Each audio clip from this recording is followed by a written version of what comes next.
Infinix Bangladesh মার্কেটে 10,000 টাকার বাজার সেগমেন্টে এমন একটি ফোন লঞ্চ করেছে যা দেখে একেবারেই বোঝার উপায় নেই যে ফোনটি 10,000 টাকার। কেননা ফোনটিতে আমরা পাচ্ছি প্রিমিয়াম মডার্ন ডিজাইন, পাশাপাশি ফোনটিতে রয়েছে 6000 mAh এর বিগ ব্যাটারি, 5 ডিসপ্লে, 120 হার্টসের রিফ্রেশ রেট, স্টোরেজ স্পিকার এবং পাশাপাশি ফোনটিতে আমরা পাচ্ছি সিম ছাড়া কথা বলার সুযোগ, আইপি রেটিংও থাকছে পাশাপাশি। অবশ্যই বন্ধুরা আপনারা আন্দাজ করতে পেরেছেন যে কোন ফোনটির কথা বলেছি, অবশ্যই কমেন্ট করে আমাকে জানিয়ে দেবেন।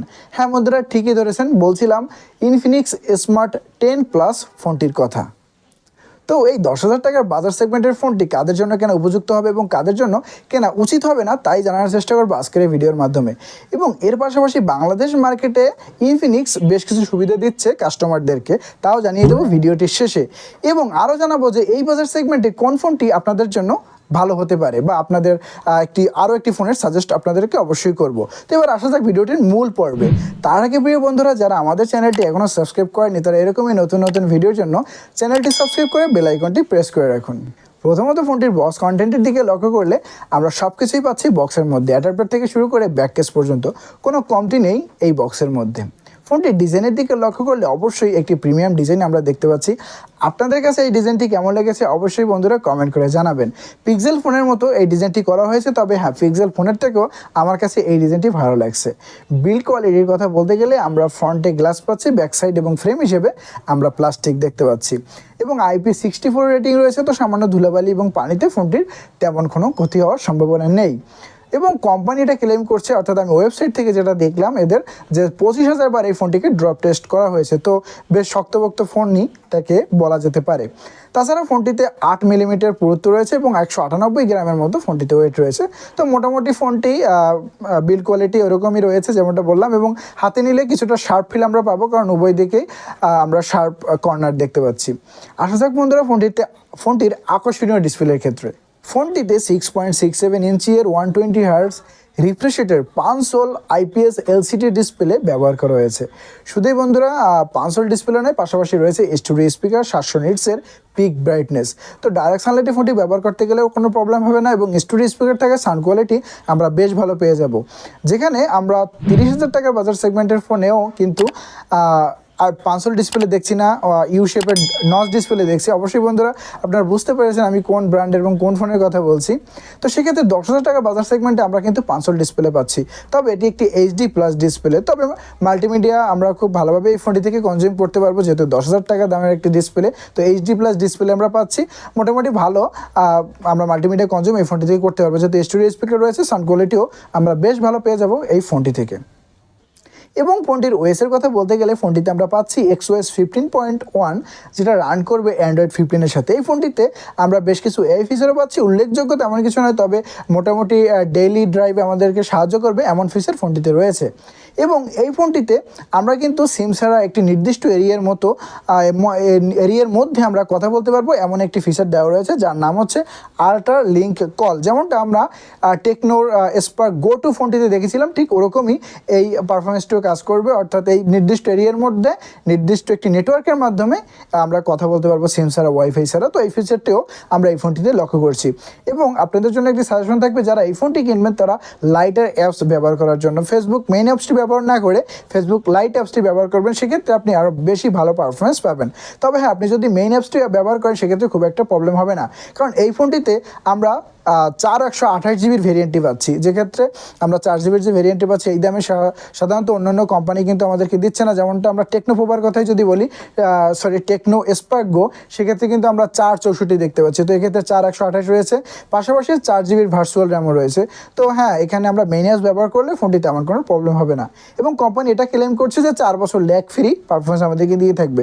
তবে হ্যাঁ, এটা খুব একটা কার্যকারী কথা নয়। আমরা যদি ফোনটিতে গেম প্লে করি বা হেভি অ্যাপস ব্যবহার করি, সেক্ষেত্রে আমরা ল্যাগ দেখতে পাবোই 1 বছর বা 1.5 বছর পর হলেও। তাছাড়া ফোনটির পারফরমেন্সের কথা বলতে গেলে এই ফোনটিতে চিপসেট হিসেবে ব্যবহার করা হয়েছে ইউনিসক T7250 12 ন্যানোমিটার একটি চিপসেট, যেটা আমরা এন্ট্রি লেভেলের চিপসেট হিসেবেই জেনে আসছি বা অন্যান্য ফোনেও দেখতে পাচ্ছি। এর পারফরমেন্স খুব একটা আমরা ভালো পাবো না অন্যান্য ফোনের ক্ষেত্রে। তো মিডিয়াম পারফরমেন্স আমরা ফোনটি থেকে পেয়ে যাব রেগুলার ব্যবহার করার জন্য, কল রিসিভ, কল কাটা বা মাল্টিমিডিয়া ব্যবহার করা, সোশ্যাল মিডিয়া ব্যবহার করা, সেক্ষেত্রে আমরা এখান থেকে বেশ ভালো সার্ভিস পেয়ে যাব। 2D গেমও আমরা বেশ ভালোভাবে খেলতে পারবো। তবে call of duty, PUBG, free fire, এক্ষেত্রে আমরা ফোনটি থেকে ওভাবে রান করাতে পারবো না। সেক্ষেত্রে ফোন আমরা খুব দ্রুত ল্যাগ ও হ্যাংয়ের ফোনটিতে দেখা পেয়ে যাব। পাশাপাশি ক্যামেরা সেকশনে আমরা ব্যাক প্যানেল দুটি ক্যামেরা সেন্সর লক্ষ্য করলেও তবে মেইন ক্যামেরা কিন্তু এখানে একটি, সেটা হচ্ছে 8 মেগাপিক্সেল একটি ক্যামেরা এবং ফ্রন্টেও 8 মেগাপিক্সেল একটি ক্যামেরা দেওয়া হয়েছে। তো এখানে আমার কাছে বেশ ঘাটতি লাগছে এবং ভালো ব্যাপার এটা হলো আমরা ডে লাইট কন্ডিশনে বেশ ভালো ছবি এখানে লক্ষ্য করব, কালার কন্ট্রাস্ট খুব ভালোই এখানে ক্যাপচার করছে এবং 2K 30 fps আমরা ফোনটি থেকে ভিডিও রেকর্ডিং করতে পারবো, যেটা অন্যান্য ফোন থেকে এই ফোনটিকে এক ধাপ এগিয়ে রাখে। তো অবশ্যই বুঝতে পারছেন 10,000 টাকা বাজার সেগমেন্টে আমরা মোটামুটি ক্যামেরা পারফরমেন্স এই ফোনটি থেকে পেয়ে যাব। ব্যাটারির ক্ষেত্রে কিন্তু এটা আমরা বড় জাম্প এখানে লক্ষ্য করছি। 6000 mAh এর বিগ ব্যাটারি ফোনটিতে ব্যবহার করা হয়েছে এবং 18 ওয়াটের অ্যাডাপ্টার, যেটা আমরা বক্সের মধ্যেই পেয়ে যাচ্ছি। তো আমরা ফাস্ট চার্জিং ফোনটি থেকে করতে পারবো এবং আপনি যদি নর্মাল ইউজার হন তাহলে একদিনের বেশি ফোনটি থেকে চার্জিং ব্যাকআপ পেয়ে যাবেন এবং হেভি ইউজার হলেও আপনি একদিন ভালোভাবে এই ফোনটি থেকে চার্জিং ব্যাকআপ পেয়ে যাবেন। পাশাপাশি এই ফোনটিতে সেন্সর হিসেবে সাইড বার্ডের ফিঙ্গারপ্রিন্ট সেন্সর ব্যবহার করা হয়েছে। কানেক্টিভিটির কথা বলতে গেলে অবশ্যই বন্ধুরা এটি একটি 4G ফোন, NFC আছে, তবে সেটা কিন্তু ডাটা ট্রান্সফারের ক্ষেত্রে, পেমেন্ট করার ক্ষেত্রে কিন্তু আমরা NFC ব্যবহার করতে পারবো না এবং 3.5 mm এর হেডফোন জ্যাক ফোনটিতে ব্যবহার করা হয়েছে। ফোনটির অন্যান্য বিষয়ে বলার আগে ফোনটির বর্তমান একুরেট দাম এবং ইনফিনিক্স বাংলাদেশি কাস্টমারদের জন্য কী কী সুবিধা দিচ্ছে তাই জানিয়ে দিচ্ছে। 128GB একটি ভেরিয়েন্টটি আমরা পাচ্ছি বাংলাদেশ মার্কেটে এবং যার দাম 11,499 টাকা। এক্ষেত্রে ইনফিনিক্স আমাদেরকে কিস্তির সুবিধা দিচ্ছে 23,000 সামথিং টাকা ডাউন পেমেন্টের মাধ্যমে আপনি এই ফোনটি কিস্তিতে নিতে পারবেন।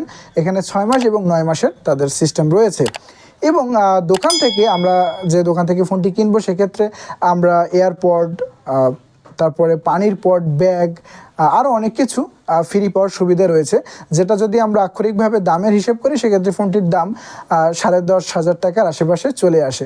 তো এই সুবিধাগুলো আমরা ফোনটি থেকে পাচ্ছি। তবে ফোনটির খারাপ দিক কী কী রয়েছে? ফোনটির খারাপ দিকের কথা বলতে গেলে 10,000 টাকার বাজার সেগমেন্টে আমরা সব কিছুই মোটামুটি ভালো পাচ্ছি, তবে যে চিপসেটটি ব্যবহার করা হয়েছে সেটা আমরা খুব একটা পাওয়ারফুল হিসেবে পাচ্ছি না এবং এখানে যে ক্যামেরা, যে ব্যাক সাইডে 8 মেগাপিক্সেল, সেটা আমার কাছে বেশ কম মনে হয়েছে। তো এই দুটি সেকশনেই কস্ট কাটিং করা হয়েছে। পাশাপাশি এই ফোনটির অন্যান্য পারফরমেন্স বেশ ভালো। তো আপনার যদি বাজেট 10,000 টাকা হয়ে থাকে তাহলে এই ফোনটি অবশ্যই আপনি দেখতে পারেন। তবে আপনি এই বাজেট সেগমেন্টে টেকনো স্পার্ক গো 2 এই ফোনটিও দেখতে পারেন। সেক্ষেত্রে এই ফোনটিতেও বেশ ভালো ফিচার রয়েছে, ক্যামেরা এর থেকে কিছুটা ভালো আমরা টেকনো স্পার্ক গো 2-তে পেয়ে যাব, যার ভিডিওটি আপনারা এই ভিডিওটির আউটরোতেও পেয়ে যাবেন। তো বন্ধুরা এই ছিল আজকে ভিডিও, আশা করি ভিডিওটি আপনার ভালো লেগেছে। যদি বন্ধুরা ভিডিওটি ভালো লেগে থাকে অবশ্যই কমেন্ট করে জানাবেন এবং হ্যাঁ, চ্যানেলটি সাবস্ক্রাইব করে বেল আইকনটি প্রেস করে রাখবেন। আর খুবই শীঘ্রই নতুন কোনো ভিডিও নিয়ে ভালো থাকবেন, সুস্থ থাকবেন। ধন্যবাদ।